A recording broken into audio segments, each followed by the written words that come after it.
Hey there! In this video, we'll talk about localization from the ABP framework. ABP's localization system is seamlessly integrated to the Microsoft's extension localization package and compatible with the Microsoft's localization documentation. It adds some useful features and enhancements to make it easier to use in real-life application scenarios. A localization resource is used to group related localization strings together and separate them from other localization strings of the application. Each module generally defines its own localization resource, and a localization resource is just a plain class. And then it could be added using the ABP localization options. As you can see, we're adding a new localization resource with English as the default culture, and then use the JSON files to store the localization strings, and then the JSON files are embedded into the assembly using the ABP virtual file system options. And you can see how this directory goes and what is the content of the JSON localization file. Every localization file should define the culture code, otherwise ABP will ignore it. Localization resources are also available in the client side. Setting a short name for the localization resource makes it easy to use the localization texts. A resource can inherit from other resources, which makes it possible to reuse existing localization strings without referring to the existing resource. And there is an alternative way of inheritance by configuring the ABP localization options. A resource may inherit from multiple resources, and if the new resource defines the same localized string, it overrides it. Inheriting from a resource creates a new resource without modifying the existing one. However, in some cases, you may want to not create a new resource but directly extend an existing resource. And if an extension file defines the same localized string, it overrides it.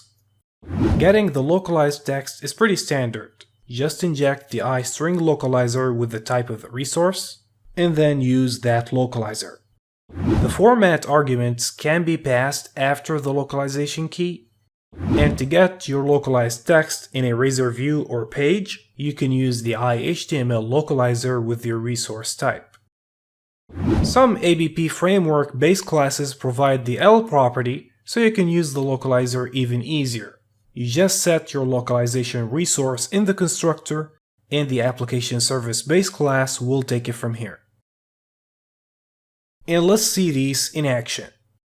Alright, first things first, we've got our issue management resource, which is our default localization resource. And we're using the localization resource name attribute. For our client side, we can use it right here.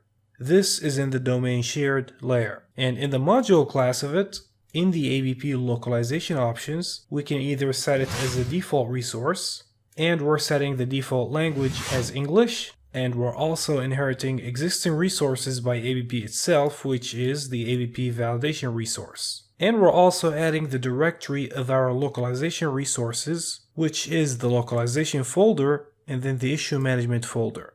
All of the languages right here. And this is the English one. And also in the HTTP API host, in the app settings.json of it, let us not forget to add the localization default language, which is English. Next up, we've got the localizer controller class in the HTTP API layer. And it's got three simple methods to showcase localization with ABP. The first one will simply take a string, and it's going to use the L property, which is coming from ABP controller base. You can see it in the background right here. And so it'll take the key entry of the localization and it's going to return the result. Let's see it in action.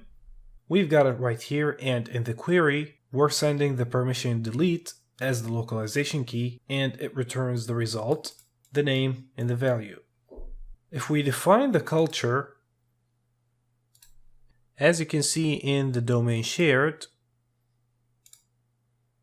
and in the Turkish localization, I've copied the English localization file and I just added the word Turk so we can tell them apart because I don't want to translate them and make things complicated. And as you can see, our word right here, it is using the Turkish culture. Alright, now let's take this off and send it again. It should be English. However, ever since we've changed the culture, it is staying in the cookie. Now, if we delete it and then send again, it is English. Another way is also in the headers.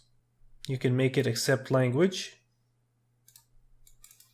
and make it Turkish, for example, and then send again. And as you can see, it is Turkish. Let's take it off, send it again, and now it's English. It did not stay in the cookie this time. Now, if we take a look right here, in the English localization file, there is one entry that we did not copy in the Turkish localization file, which is the parent value key. As you can see right here, it does not exist in the Turkish localization keys. I've also copied it in the Spanish localization keys. And so the parent value is called Spanish resource parent value. If we see right here, English resource parent value. If we copy this key and we put it in the query and take a look, we can see that the parent value is the English resource parent value. However, if we make it Turkish, since it does not exist, it's going to return the English one. If we make it Spanish,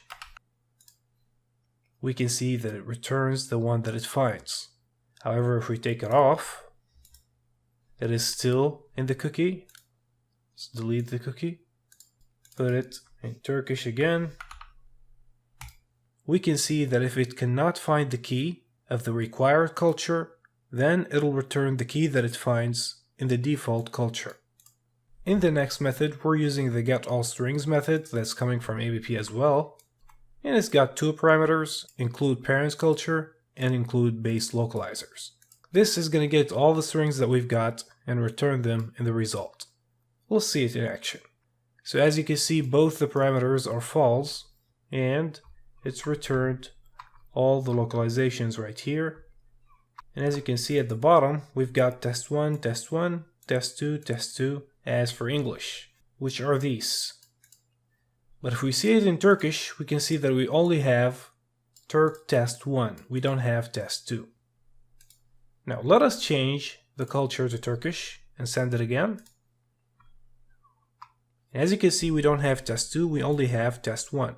If the include parent culture was true, and then send it again, we can see that the key test1 does exist in the English localizations. However, it took the test1 of the Turkish. But since test2 does not exist, then it'll retrieve the one from the English localization. Why? Because the include parent culture is true. What about the include base localizers? What happens if we make it true?